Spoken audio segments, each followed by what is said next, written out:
Buen día, mi nombre es Brenda Berenice Rodríguez Delgado, soy enfermera del Hospital General Silao y les hablaré del tema de intervenciones de enfermería para la atención obstétrica en los 3 niveles de atención.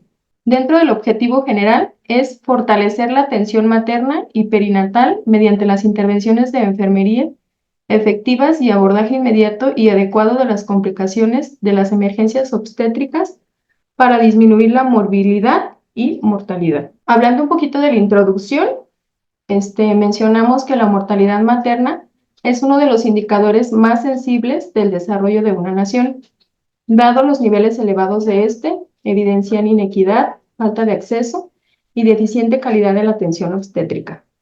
En nuestro país, persiste como un grave problema sanitario y constituye un reto enorme para el sistema de salud pública, por lo que el Plan Nacional del Desarrollo 2013-2018, que es el Programa Sectorial de Salud, y el Programa de Acción Específico de Salud Materna y Perinatal, para el mismo periodo, consideran en sus objetivos y estrategias asegurar el acceso a los servicios de salud, garantizar el acceso efectivo a servicios de salud de calidad, cerrar brechas existentes en salud entre diferentes grupos sociales y regiones del país para fortalecer la atención oportuna y de calidad en emergencias obstétricas. Los trastornos hipertensivos del embarazo son una importante causa de morbilidad severa, discapacidad a largo plazo y muerte entre madres embarazadas y sus bebés. Aún sigue siendo responsable muertes maternas en el mundo. En México, la enfermedad hipertensiva en el embarazo está entre las principales causas de morbilidad, principalmente entre las edades de 25 y 44 años de edad.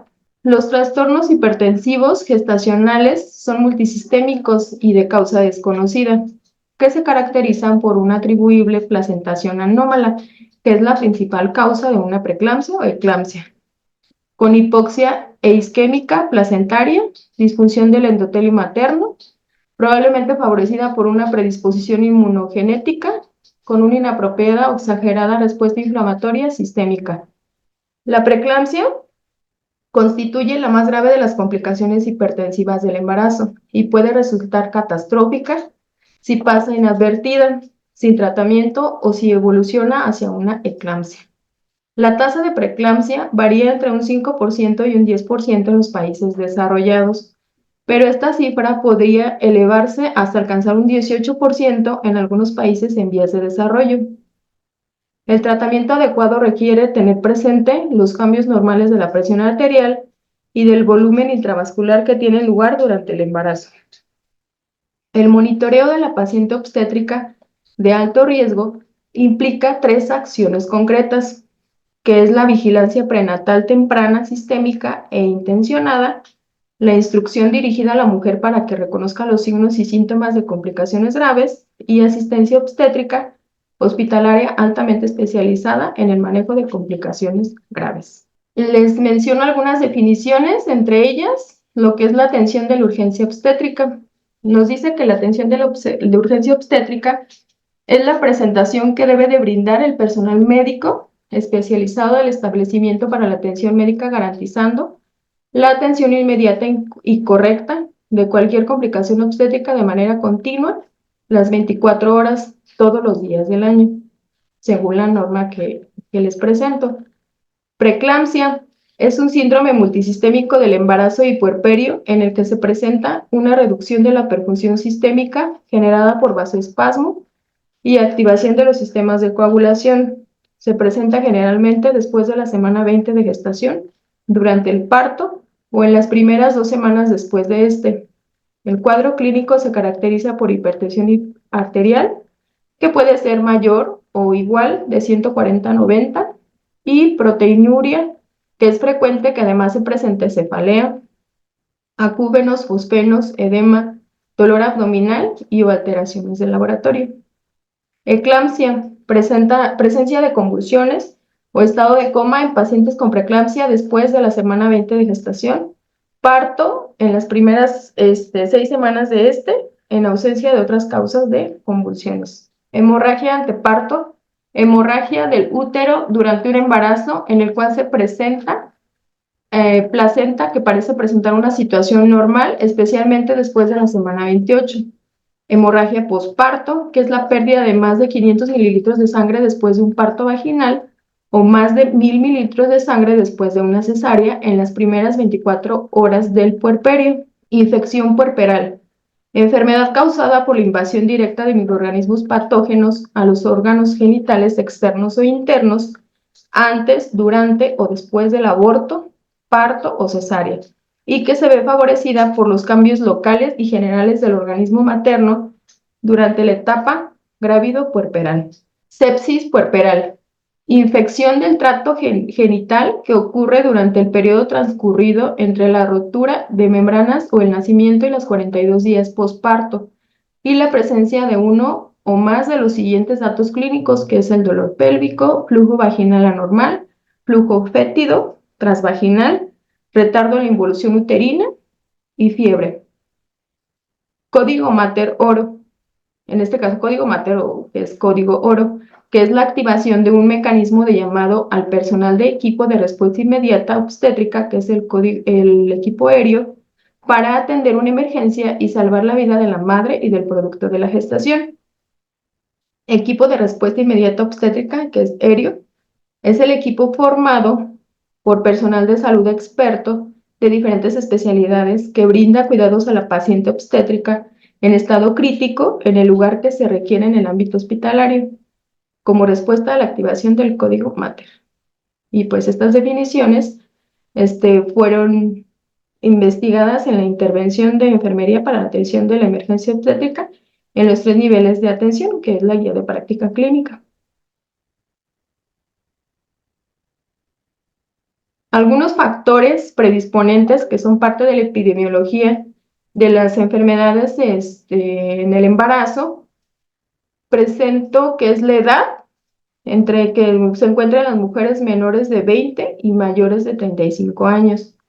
Herencia, el 26% de los casos, las hijas de las madres que padecieron preeclampsia la padecen. Y paridad, se asocia en un 75% de los casos en primigestas, y esto es porque se asocia más al primer contacto o coito con el líquido seminal. Algunos estudios presentan que las pacientes, tanto que tuvieron el primer coito o contacto directo con el líquido seminal o un cambio de pareja sexual, tienen más riesgo de padecer eclampsia. Y afecta del 5% al 7% de todos los embarazos. Es responsable del 15% al 20% de las muertes maternas en los países subdesarrollados.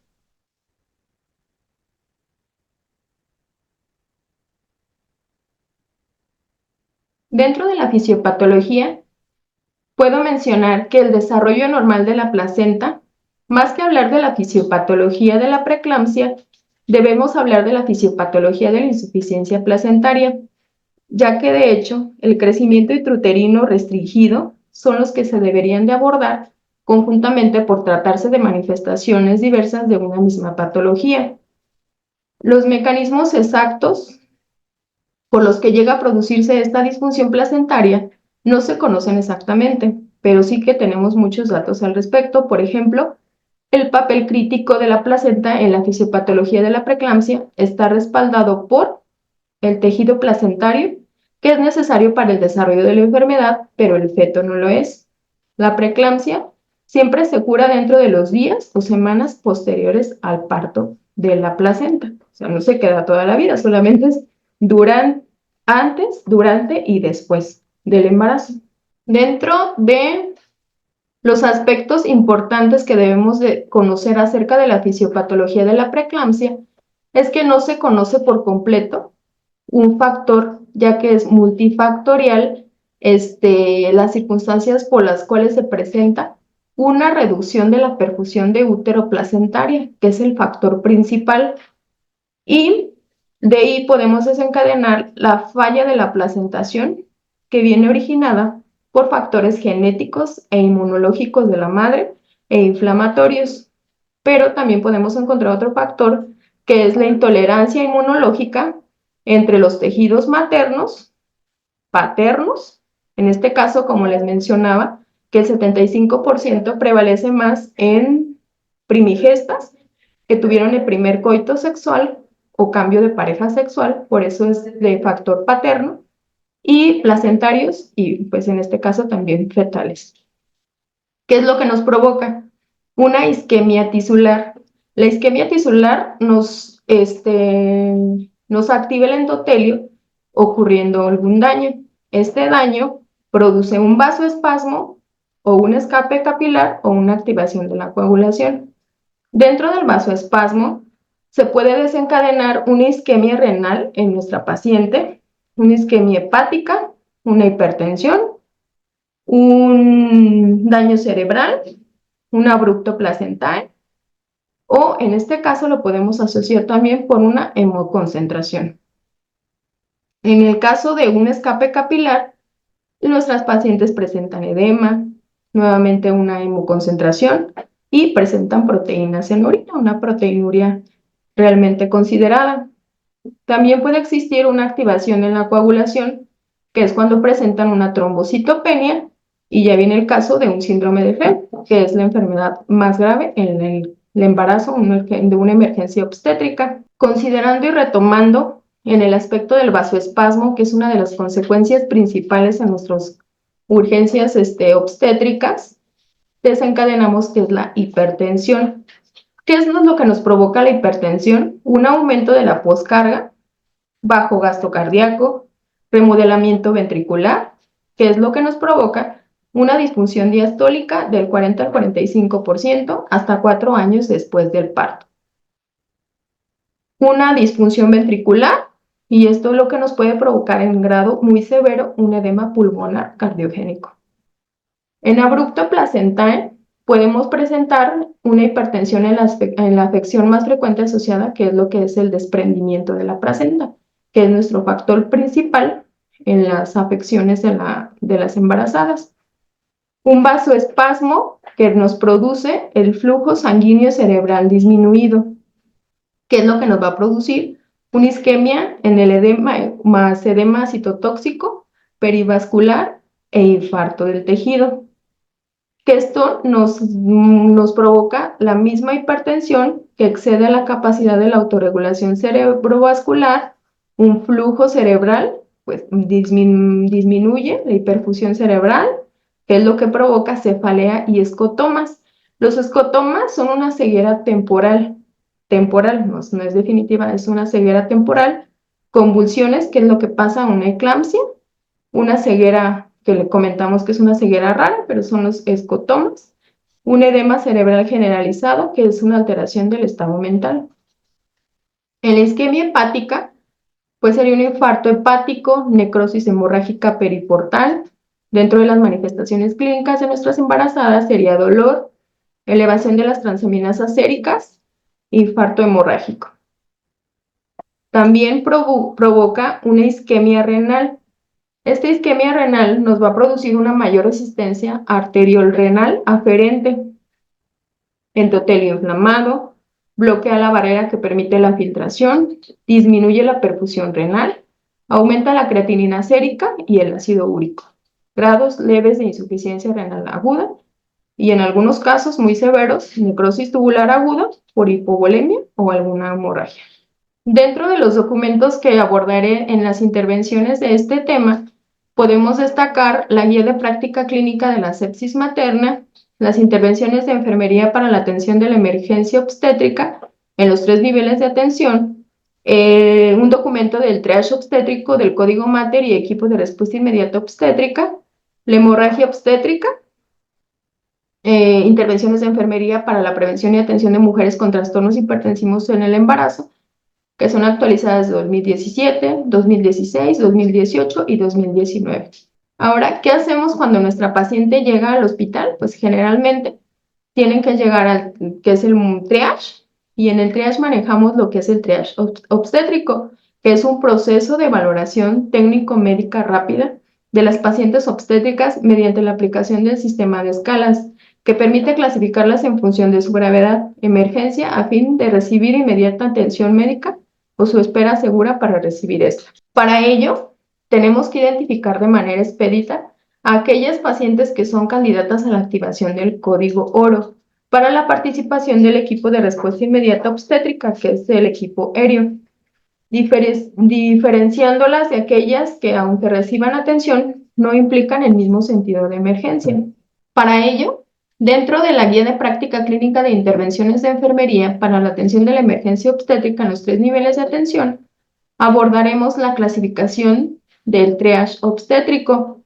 Dentro del documento del triage obstétrico tenemos los datos principales de nuestra paciente, que es el nombre completo, como nuestra acción esencial número 1, que es el nombre completo de nuestra paciente, su fecha de nacimiento, algunos datos alternos como el número de expediente, la fecha de la atención, y dentro de ello podemos dividirlo en 3 rubros, que es la observación, el interrogatorio, signos vitales, los cuales los clasificamos en código rojo, código amarillo y código verde. En la parte de la observación, lo primero que vamos a hacer el personal de enfermería o el personal médico que atiende de primera instancia a nuestra paciente embarazada, ya es embarazada o en trabajo de parto o aborto, no sé, según el estado de nuestra paciente, es el estado de conciencia. Lo vamos a manejar en código rojo cuando presenta alguna alteración, como que esté somnolienta, estupurosa o inconsciente. Código amarillo si está consciente, código verde y de igual forma si está consciente. Si presenta alguna hemorragia, ya sea visible y abundante, código rojo, no visible o moderada, amarillo y verde y de igual forma. Presenta crisis convulsiva. Si presenciamos la crisis convulsiva o nos refiere la paciente que convulsionó, pues lo manejamos como código rojo, y ausente si es amarillo y verde. Respiración, si está alterada, ya sea la frecuencia o la profundidad. Normal si es amarillo y normal si es verde. Color de la piel, si presenta cianosis, si va acompañada de algunas alteraciones de la respiración, pues lo vamos a manejar como código rojo, e inmediatamente voceamos código oro en el sitio donde nos encontramos, que en este caso estamos en el triage. Y pálida si es amarillo y código verde normal. Dentro del interrogatorio del segundo rubro de nuestro triage obstétrico, es sangrado transvaginal, es abundante, código rojo, escaso o moderado, amarillo, y ausente, verde. En crisis convulsivas, presente, código rojo, negadas y negadas, amarillo y verde. Si presenta cefalea, presente, código rojo, código amarillo, no presente, o presente no pulsátil, o ausente, código verde. Acúfenos, fosfenos, presente en código rojo, ausente en amarillo, ausente en verde. Epigastralgia o amaurosis, presente en rojo, ausente en amarillo, ausente en verde. Síndrome febril, en este caso, pues si es presente en amarillo, si es ausente en verde. Salida de líquido amniótico, en amarillo claro, verdoso, y en verde negado. Motilidad fetal, ausente en amarillo y presente en código verde. Sus signos vitales, ¿qué es lo que vamos a interpretar? Tensión arterial, si es código rojo vamos a encontrar mayor a 160, 110 milímetros de mercurio. Si es amarillo, que es entre 159 y 109, y 131, 90 sobre 91. Si es código verde, es menos de 130, 90 y mayor de 100 sobre 60. Tensión, en dado caso que nuestra paciente no siempre llegan hipertensas, también pueden llegar hipotensas. Cuando es código rojo, cuando es igual o menor a 89 sobre 50, 90 sobre 51 amarillo, y pues en este caso código verde, pues ya sería que presentaran una mayor a 160 sobre 60. Frecuencia cardíaca, menos de 45 o mayor de 120 latidos por minuto, código rojo. Código amarillo de 50 a 60 latidos por minuto o de 80 a 100 latidos por minuto. Código verde, 60 a 80 latidos por minuto. Índice de choque o frecuencia cardíaca de la presión sistólica, mayor a 0.8. Si es código rojo, código amarillo entre 0.7 y 0.8. Código verde, menor a 0.7. Frecuencia respiratoria, código rojo menor a 16 o mayor a 20 respiraciones por minuto. y en este caso sería verde de 16 a 20. Temperatura menos de 35 y más de 39, código rojo, 37.5 a 38.9, código amarillo, y código verde, mayor a 35 grados y menos de 37.5. Entonces, una vez que valoramos a nuestra paciente, la abordamos, ya sea si voceamos código oro, la pasamos a la consulta con código amarillo, la dejamos latente, nos marca también los tiempos que posiblemente después en la misma hoja en qué momento se tiene que ser atendida en código amarillo y código verde, ya sea atención médica en consulta.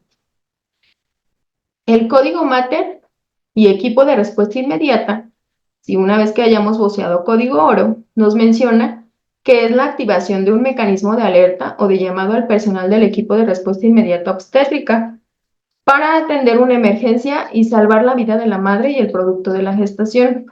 Es un proceso vital que debe de ser simple, confiable, fácil de recordar, llegar a todos los espacios físicos de la unidad, no propiciar errores en el llamado, especificar el lugar de donde se está dando la alerta, que puede ser triage, como lo mencioné anteriormente, que es el primer lugar donde llega nuestra embarazada, choque, urgencias, tococirugía, hospitalización o quirófano.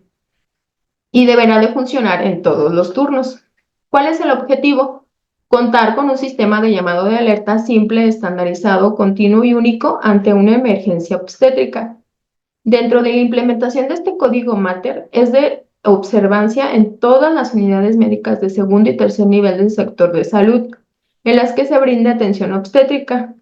Recursos para la implementación del código MATER, que es el equipo de voceo. Es importante que siempre esté funcional para esta respuesta inmediata. Alerta y sonora o alerta luminosa.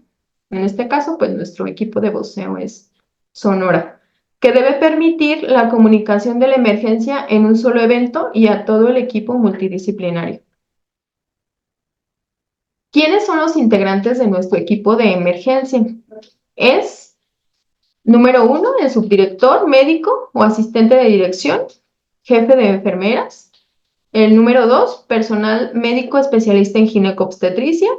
3, personal médico especialista en cuidados intensivos o anestesio, en este caso, médico especialista en medicina interna o con especialización en medicina crítica. 4, personal médico especialista en neonatología o en pediatría. 5, personal médico especialista en cirugía general. 6, personal de enfermería. 7, personal de trabajo social. 8, personal de laboratorio. 9, personal de banco de sangre o servicio de transfusión. 10, personal de rayos X.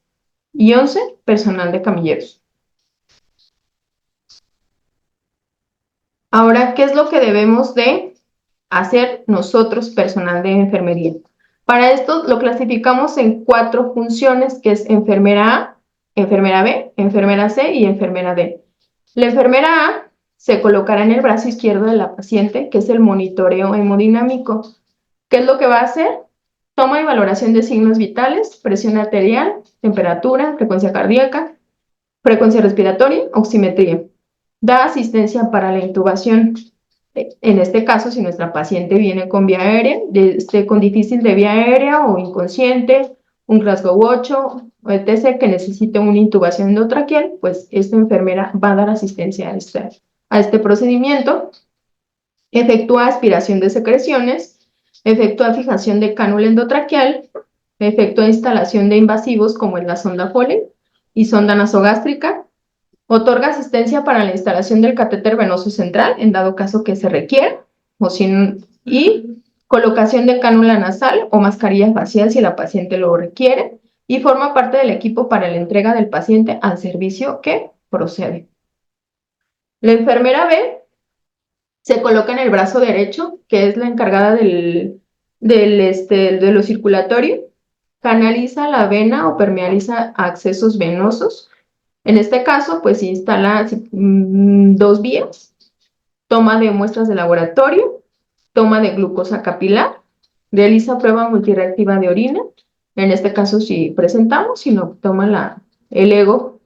Ministra medicamentos, efectúa vendaje de miembros pélvicos, da vigilancia del estado neurológico, ministra hemoderivados en dado caso y coloca pantalón antichoque también si se necesitara. La enfermera C, que es la circulante, prepara medicamentos, provee material de curación, prepara las soluciones, maneja el carro rojo y la caja roja. La enfermera D, que es la administrativa, efectúa control de los medicamentos, las soluciones y hemoderivados administrados a la paciente, realiza registros clínicos, que son los datos completos de la paciente, efectúa control de tiempos, coloca la pulsera de identificación, efectúa ficha de identificación, requisita la hoja de evaluación inicial y registra los censos del servicio.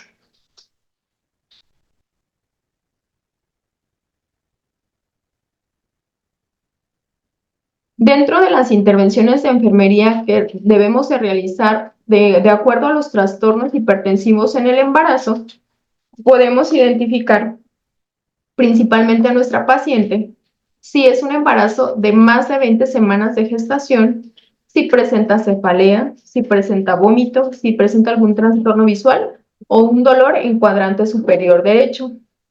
¿Cuáles son estos factores que nos predisponen a que nuestra embarazada llegue con alguna molestia a nuestro servicio? Pues encontramos embarazadas entre los menos de los 17 años y más de los 35 años, que son embarazadas obesas, con alguna dislipidemia, peritonitis, diabetes mellitus tipo 1, tipo 2, nulipalidad y multiparidad, hipertensión preexistente, antecedentes de preeclampsia. Para esto podemos clasificarlos en dos, que es la hipertensión crónica ya gestacional y lo que es la preeclampsia como tal. En la hipertensión crónica gestacional la vamos a presentar cuando nuestra presión, nuestra tensión arterial sea de 140/90 en dos tomas separadas por 6 horas. ¿Qué es lo que vamos a hacer nosotros, personal de enfermería? Pues corroborar nuestra tensión arterial, mantener a nuestra paciente en reposo, modificar el estilo de vida, en este caso si la paciente llegara solamente a consulta o todavía la tenemos en clasificación de una hipertensión gestacional que no está en riesgo tanto la vida de ella como la vida del neonato.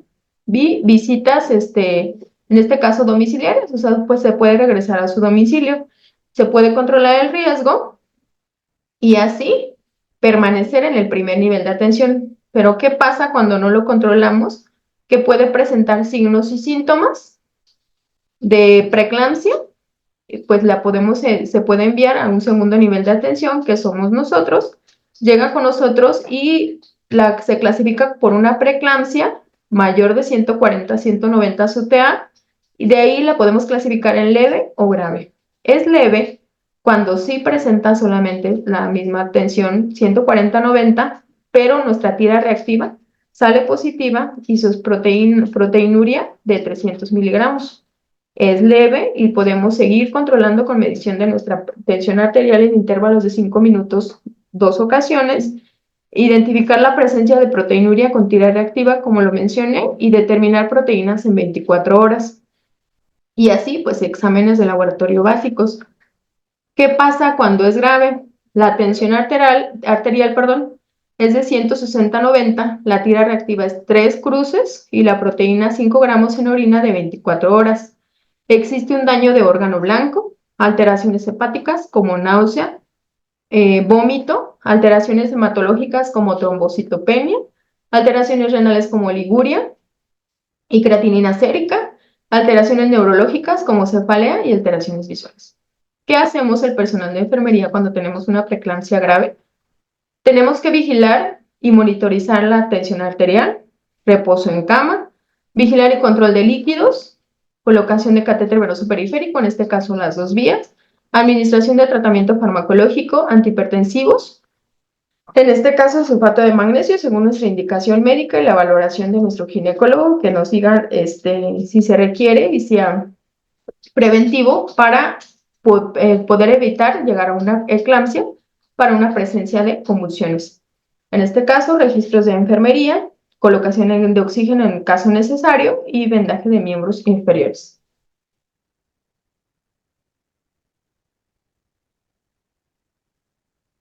Si nuestra paciente no mejora continúa con la hipertensión en descontrol, continúa con algún signo vital alterado, pues en este caso, si aún no existe, porque por ejemplo podemos encontrar pacientes que aún no están de término, pero sí son mayores de 20 semanas de gestación y todavía no podemos interrumpir su embarazo, pues las trasladamos a la unidad de terapia intermedia.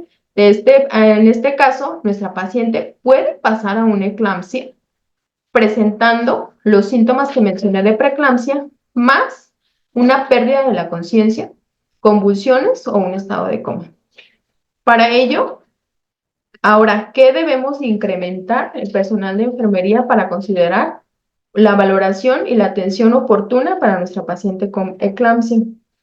Vigilar el aumento brusco de la TA, en particular de la sistólica, activación nuevamente del código oro, en este caso, pues ya sea depende de la evolución de nuestra paciente, manejo de crisis convulsivas, manejo de la vía aérea, manejo de accesos venosos intravasculares, manejo de líquidos y electrolitos, monitorización hemodinámica, vendaje de miembros pélvicos, ya si no viene vendada, pues incrementamos nuestro cuidado, preparación para el manejo obstétrico definitivo, depende de la edad gestacional de nuestra paciente, registros de enfermería, análisis de gases arteriales y los resultados de la oximetría de pulso son anormales. La saturación de oxígeno no debe estar por debajo del 92%. Administrar sulfato de magnesio intravenoso como anticonvulsivante. Muchas de las ocasiones cuando llega nuestra paciente, que llega la primera estancia aquí en nuestro hospital, pues se abordan en el área de choque. Depende de la indicación de nuestro ginecólogo, pues ya hacemos la impregnación o dejamos el sulfato de magnesio en infusión, ya sea que preparemos 250 de solución Harman o solución glucosa 5 más 4 ámpulas de sulfato de magnesio como vuelo inicial, y después dejamos una impregnación de 400 de solución glucosa 5 más 10 ámpulas de sulfato de magnesio. Pero ¿qué debemos hacer nosotros de enfermería una vez que ya aplicamos nuestro sulfato de magnesio? Debemos evaluar el reflejo rotuliano que esté presente, que nuestra frecuencia respiratoria no sea mayor a 16 respiraciones por minuto y que nuestra diuresis sea mayor a 100 mililitros por hora, porque esto nos indica una intoxicación por sulfato de magnesio. Entonces sí es importante que lo estemos valorando para comunicarlo a nuestro médico, en este caso que estos reflejos estén alterados, y así nos menciona algunos estudios y que podemos administrar gluconato de calcio, en dado caso que presentáramos estos signos en nuestra paciente, pero ya sería bajo indicación médica. Y así nuestra paciente no mejora, pues continúa en la terapia, y si sí mejora, pues la pasamos a hospitalización.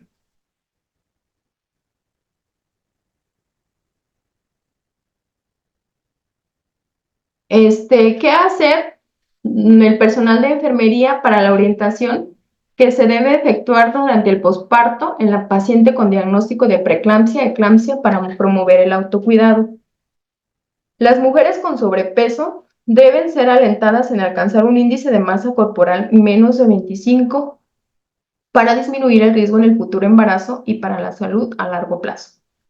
Las orientamos acerca de su alimentación, las referimos, tal vez les sugerimos al médico que pedir una interconsulta con nutrición y pues así encontrar una dieta balanceada para ellas.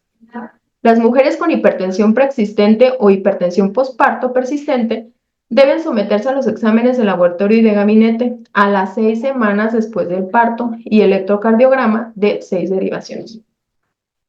El personal de la salud debe conocer que la hipertensión gestacional y la preeclampsia pueden estar asociadas con un aumento de efectos adversos en el desarrollo neurológico pediátrico, como son trastornos de déficit de atención o hiperactividad, y conductas de externalización, por ejemplo, la agresividad. Debemos de conocer cuáles son los efectos de los medicamentos antihipertensivos en el feto. Hay algunos estudios que mencionan que específicamente el abetalol, la nifedipina o alfametildopa están asociados con efectos adversos en la formación del desarrollo neurológico del producto. No hay un nivel de evidencia alto, pero sí hay estudios que han demostrado que sí afecta el desarrollo neurológico del bebé. ¿Qué es lo más grave que nos puede pasar en los trastornos de la emergencia obstétrica en el caso de trastornos antihipertensivos? Es el síndrome de Hell. El síndrome de Hell se presenta y lo podemos abordar rápidamente con esta mnemotecnia, que es Hell, H, que nos indica la hemólisis microangiopática en los resultados de laboratorio, L, que es labor, que es elevación de enzimas hepáticas, y LP, que nos marca low, que es bajo, conteo plaquetario. Entonces, fácilmente, estas tres características nos indican que nuestra paciente se encuentra en un estado de síndrome de Hell, y es lo más complicado que podemos encontrar a nuestras pacientes. Para ello le damos el manejo de intervenciones de enfermería en paciente eclámptica, como les mencioné anteriormente. ¿Qué podemos encontrar también? Una hemorragia obstétrica. La hemorragia obstétrica puede tener varios factores etiológicos de acuerdo a la etapa en la cual se presenta nuestra embarazada, ya sea antes del parto, durante el parto o después del parto. Para esto podemos identificarlo con las 4 Ts. Estas 4 Ts nos mencionan que es tono, que es la tonía uterina, que es la causa más frecuente, tejido, que es la retención de restos placentarios, trauma, que son lesiones del canal de parto, y trombina, que son coagulopatías. ¿Qué es lo que nos provoca? Pues la hemorragia transvaginal, nuestra paciente está pálida y tiene dolor abdominal. ¿Cuáles serían a otros factores de riesgo? La tonía uterina, como les mencioné, algún traumatismo del aparato genital, que es el tejido, una retención del tejido placentario, desprendimiento de la placenta, una inversión uterina, una rotura uterina, una placenta creta o previa, una mala nutrición o anemia y una cesárea previa menos a 2 años. De ahí nuestra guía de práctica clínica nos marca que podemos dividirlo en 2, que es sangrado mayor de 500 o igual de 500 mililitros en parto vaginal y mayor de 1 litro o igual de 1 litro por cesárea, que existe una pérdida sanguínea en una mujer, pues obviamente, y hemodinámicamente se encuentra inestable e independientemente de la pérdida. Cuando es más o igual de 500 mililitros en caso de parto vaginal, el manejo activo de la tercera etapa del parto es la correcta seguimiento según nuestro logaritmo de nuestra guía de práctica clínica nos dice que es la administración de uterotónicos, vigilar la cantidad de sangrado, vigilar signos vitales, vigilar fondo y altura del útero. Y así tener un control de la pérdida sanguínea. ¿Qué pasa si sí lo llegamos a controlar? Pues permanece en observación. ¿Qué pasa si no se controla? Pues lo pasamos ya hacia el área quirúrgica o pasamos a nuestra paciente a la terapia.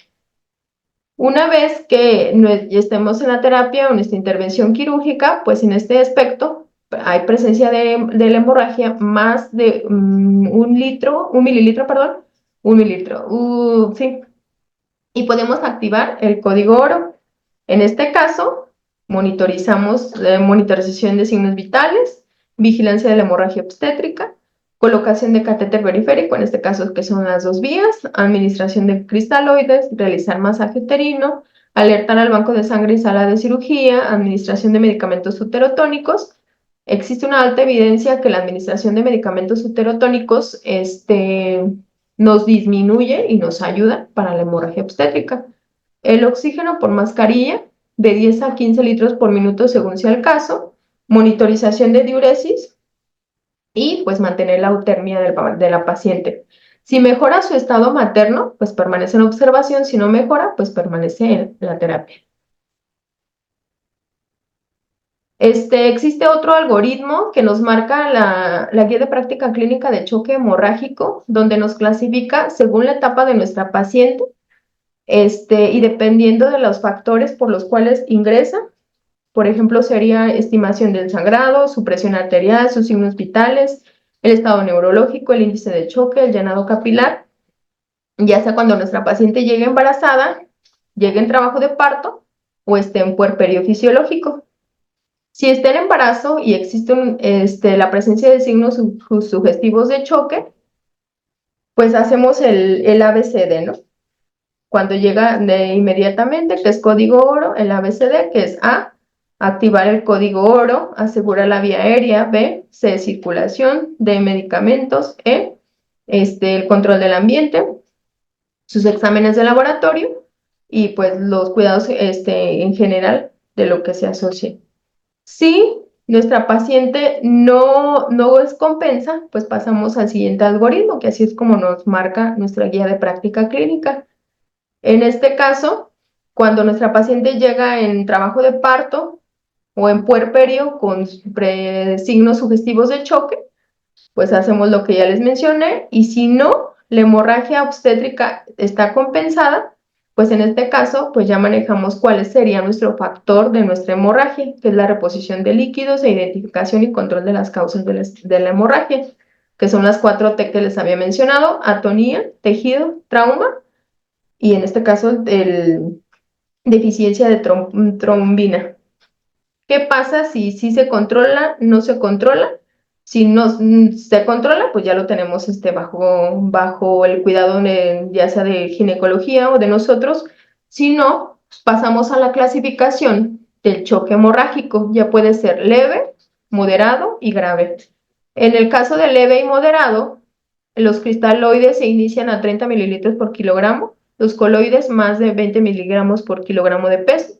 Mantener las metas y pues continuar con el tratamiento, ya sea que nos indique el área de ginecología, pues que va a pasar con los cuidados generales que nos corresponden del área de enfermería.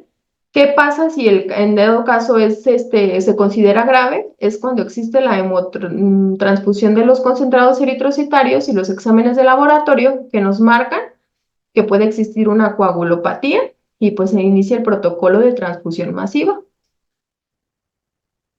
Cuando se inicia el protocolo de transfusión masiva, podemos adicionar la hemotransfusión también de crioprecipitados o exámenes de laboratorio, según sea el caso, y en este caso, pues nuestra paciente se encuentra aún delicada en el área de tococirugía o ya se encuentra en el área de terapia intensiva. Se recomienda que utilizar el juicio clínico y considerar el estado hemodinámico, los recursos de la unidad, así como la experiencia del personal de ginecobstetricia para elegir la intervención quirúrgica para la detención de sangrado, ya sea suturas compresivas, el taponamiento con balón de Bacri o la ligadura de arterias hipogástricas, o sea, pues ya dependiendo del tratamiento ginecológico. Según las pérdidas que se presenta nuestra paciente, según el estado de choque, según el ATLS, nos menciona clase 1, clase 2, clase 3, clase 4, según la cantidad de pérdida sanguínea. Igual aquí nada más de información para poder clasificarla y saber en qué grado estamos. Otra clasificación de choque hemorrágico es la clasificación por déficit de base.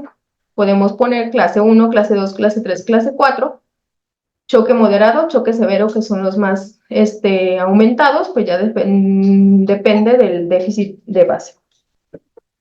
Algunas revisiones de la literatura han demostrado que la estrategia efectiva para la prevención de la hemorragia posparto es el manejo activo del tercer periodo, es decir, la oxitocina.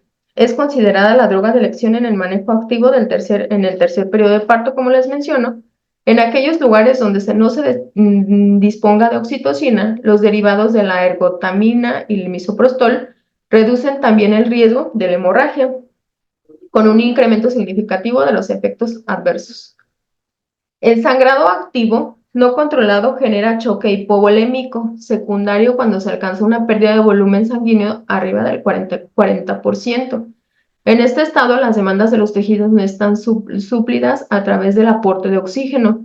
La profundidad y el tiempo de choque hipovolémico generan hipotermia, coagulopatías, acidosis metabólica, conocidas como la tríada de la muerte. Otra de las complicaciones que se presentan en nuestras embarazadas, podemos encontrar una sepsis materna, pero hay que descartar que la causa de una sepsis materna puede ser por infecciones relacionadas precisamente por el embarazo, pero también puede ser infecciones sin relación con el embarazo o infecciones nosocomiales. Por ejemplo, infecciones relacionadas con el embarazo es la corioamnioitis, endometritis o un aborto séptico, o una infección abdominal de etiología obstétrica, abscesos pélvicos. Infecciones sin relación con el embarazo, pues es una paciente que ya llega con una pielonefritis, una neumonía, una fascitis o una infección abdominal de etiología no obstétrica como una apendicitis complicada, que sí hemos tenido pacientes de esta magnitud, o algunas pacientes que realmente ya adquieren alguna infección nosocomial, como es una infección urinaria por catéter vesical, una neumonía asociada al ventilador o una infección del sitio de la herida quirúrgica, que también hemos tenido muchos casos. De acuerdo al criterio clínico, existen indicaciones de referencia o valoración para el ingreso a la unidad de cuidados intensivos. En este caso, cuando nuestras pacientes presentan algún compromiso cardiorrespiratorio, que presentan hipotensión, inestabilidad hemodinámica, taquipnea, hipoxia, requerimiento de oxígeno suplementario, alguna evidencia de disfunción orgánica, como alteración del estado de conciencia, oliguria, incremento de urea, creatinina, elevación de bilirrubinas, transaminasas, coagulopatía y citopenias. Otra evidencia de hipoperfusión puede ser cuando las pacientes presentan acidosis metabólica, signos de hipoperfusión tisular, de retraso en el llenado capilar, signos de perfusión placentaria inadecuada. Y este es de acuerdo a la Guía de Práctica Clínica de Prevención, Diagnóstico y Tratamiento de la Sepsis Materna, actualizada del 2018, que es la más reciente. También nos menciona esta Guía de Práctica Clínica que se recomienda emplear la escala SOFA de acuerdo a la evaluación de la falla orgánica. Es un grado moderado que nos indica esta Guía de Práctica Clínica. Y pues de ahí prácticamente los médicos son los que nos dan la puntuación, pero es importante mencionarlo para que tengamos el conocimiento de los variables SOFA, que es la respiración, plaquetas, bilirrubinas, hipotensión, escala de Glasgow, creatinina sérica, gasto urinario. De acuerdo a los valores, podemos clasificarlo en 1, 2, 3, 4. Si observamos en el 2, 3 y 4, pues ya empezamos con manejo de vasopresores por la presencia de la hipotensión. Nos menciona como nivel de recomendación y nivel grado fuerte, que se recomienda iniciar el tratamiento antibiótico intravenoso empírico en cuanto se establezca la sospecha de sepsis y saber cuál es nuestro factor predisponente, ya sea que tomemos cultivos o basados en la experiencia del ginecólogo, en este caso el médico tratante, pues que nos indique cuál es el antibiótico de elección. Y también como grado fuerte y recomendación en pacientes con sepsis y choque séptico, se recomienda el uso de soluciones cristaloides para la rehidratación inicial y posterior. Las 3 primeras horas se recomienda iniciar la reanimación de 30 mililitros por kilogramo de peso de soluciones cristaloides por vía intravenosa. También se recomienda la profilaxis farmacológica para el trombolismo, como heparina no fraccionada o heparina de bajo peso molecular, en ausencia de contraindicaciones para su uso. Dentro de esta guía, también nos menciona que cuando nuestra tensión arterial, nuestra presión arterial media, debemos mantenerla arriba de 65 milímetros de mercurio, sino tener el inicio de nuestro vasopresor, en este caso la norepinefrina de primera elección. Y mantener nuestra hemoglobina arriba de 7 gramos sobre decilitro. En dado caso que la hemoglobina baje de 7, pues sería iniciar la hemotransfusión. Siempre mantener cifras de destroxis menores de 180. Una vez que se presenten mayores de 180, pues empezar con la administración de insulina. Igual nosotros no indicamos la insulina, pero sí sugerirle al ginecólogo en este caso si tenemos la presencia de cifras mayores. Administración de antibiótico, pues sí sucede que, por ejemplo, llegan nuestras pacientes con una ruptura prematura de membranas y pues el médico ya inicia antibiótico como profiláctico para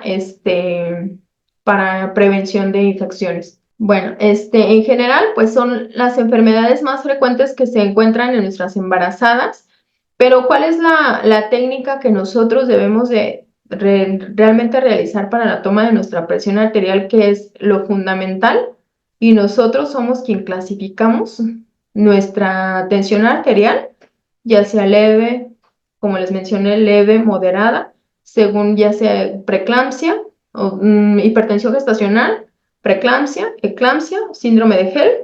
Todo depende de nuestra tensión arterial. Entonces, es importante que retomemos la técnica para la toma de la presión arterial que nos marca la guía de práctica clínica de, de nuestra bibliografía que les presento aquí. Es, el número 1, dejar libre la fosa antecubital, colocar el borde del inferior del brazalete de 2 a 3 centímetros por encima del pliegue del codo para poder palpar la arteria braquial y después colocar la campana del estetos en ese nivel. Nunca debe quedar por debajo del brazalete, siempre por debajo, por encimita del pliegue del codo. El centro de la cámara o la marca del manguito debe coincidir con la arteria braquial. En este caso, si estamos auscultando la arteria braquial. Colocar la campana del estetos en el nivel de la arteria braquial. El centro de la cámara debe coincidir con la arteria braquial. El manguito debe quedar a la altura del corazón. Establecer la presión arterial sistólica por la palpación de la arteria braquial radial e inflar el manguito para determinar por palpación el nivel de la presión sistólica. Insuflar rápidamente el manguito hasta 30 o 40 milímetros de mercurio por arriba del nivel palpatorio de la presión sistólica para iniciar la auscultación. Desinflar a una velocidad de 2 a 3 milímetros de mercurio por segundo, ¿sí? Como se muestran en las imágenes. ¿Qué sucede? Muchas de las ocasiones nos casamos con una arteria para nuestras auscultaciones de nuestra TEA. Pero ¿qué pasa? Está invadida el brazo, o dematizado, no sé, cualquier circunstancia que se nos pueda presenciar, pues tenemos la arteria braquial, donde colocamos el manguito en la porción inferior del brazo y auscultamos esta arteria, ¿verdad? Pero también podemos auscultarla en la arteria radial. Se coloca el manguito a nivel de la muñeca y se ausculta encima de la muñeca la arteria radial, como lo vemos en la imagen. También podemos auscultar la arteria pedia dorsal. Se coloca el manguito por encima de los maleolos o en la mitad de la pantorrilla y auscultamos la arteria tibial posterior o la arteria dorsal del pie, ¿sí? Entonces, no simplemente nada más podemos tomar de la braquial. Aquí les doy varias opciones. Arteria poplítea, colocar el manguito por encima de la rodilla y auscultar la arteria poplítea. Una vez que mencionamos las intervenciones a rasgos generales, pues debemos de realizar nuestro proceso de enfermería. ¿Qué es lo que abarca nuestro proceso de enfermería? Que es el primer paso, que es la valoración. Hacemos recopilación de datos, una anamnesis completa, la historia clínica, comentamos con los familiares, el expediente clínico, pasamos a lo que es el diagnóstico, donde identificamos las etiquetas diagnósticas que más por prioridad que se nos requieran más a nuestra paciente, según sea el caso, según sea la enfermedad, planificamos nuestro cuidado, llevamos a cabo nuestras intervenciones y pues después evaluamos, ¿sí? Es parte de nuestro proceso de enfermería y nuestra atención inmediata a nuestro paciente. Dentro de las etiquetas diagnósticos que nos presenta la guía de práctica clínica, son riesgo de proceso de maternidad ineficaz, proceso de maternidad ineficaz, exceso de volumen de líquidos, riesgo de sangrado, riesgo de shock, riesgo de infección, riesgo de alteración de la diada materno-fetal, entre otras. Ustedes saben que podemos recurrir, todas estas son relacionadas con los trastornos hipertensivos del embarazo, pero pues, podemos asociar otras alternas como en dado caso que nuestra paciente esté intubada, patrón respiratorio ineficaz o riesgo de aspiración, de pacientes diabéticas, riesgo de glucosa inestable, no sé, ya independientemente, pues ya sea la patología presente en nuestra paciente. Dentro de las conclusiones de este tema, puedo mencionar que las emergencias obstétricas pueden llevar a la muerte a las mujeres en el término de 2 horas en el caso de una hemorragia posparto y de 2 días cuando se trata de una preeclampsia.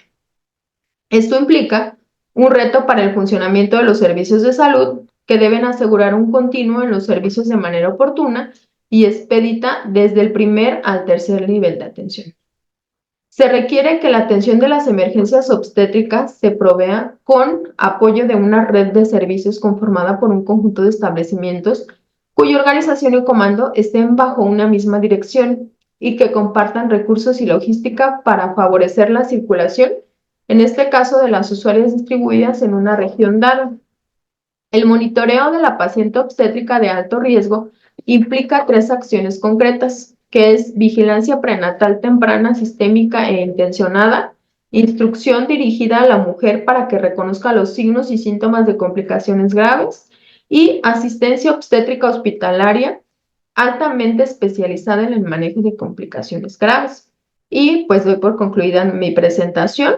Los dejo con este tema de nuestra pionera de la enfermería, que nos dice que la enfermería pone al paciente en las mejores condiciones para que la naturaleza pueda sanar las heridas. Pues como sabemos, nosotros somos el fuerte de la atención para nuestras pacientes. Por ello, pues ser profesionales cada día es uno de nuestros grandes retos. Gracias.